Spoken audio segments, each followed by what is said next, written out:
તો ભારતમાં કમર્શિયલ સિલિન્ડરનો સપ્લાય ફરી શરૂ થયા બાદ પણ યથાવત છે બાટલાની બબાલ। મોટાભાગના શહેરોમાં ગેસ એજન્સીની બહાર લાંબી કતાર યથાવત છે, ત્યારે સરકારે હવે જાહેર કર્યા છે રસોઈ ગેસ સપ્લાયના નવા નિયમો। જો તમારા ઘરમાં પાઇપ નેચરલ ગેસ એટલે કે પીએનજી કનેક્શન છે તો હવે તમને એલપીજી સિલિન્ડર નહીં મળે। એટલું જ નહીં, તમારે તમારું એલપીજી સિલિન્ડર પણ સરેન્ડર કરવું પડશે। દેશમાં વધતા ગેસ સંકટની વચ્ચે પેટ્રોલિયમ મંત્રાલયે સપ્લાયના નિયમોમાં ધરખમ ફેરફારો કર્યા છે। સરકારે જાહેર કરેલા નવા આદેશ મુજબ પીએનજી યુઝર્સને તો ન તો નવું એલપીજી કનેક્શન મળશે અને ન તો જૂનો સિલિન્ડર રિફિલ થશે।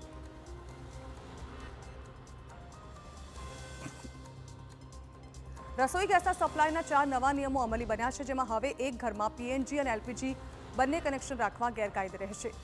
બીજું, જેમની પાસે પીએનજી કનેક્શન સક્રિય છે તેઓ હવે તેમના એલપીજી સિલિન્ડરનું રિફિલિંગ નહીં કરાવી શકે।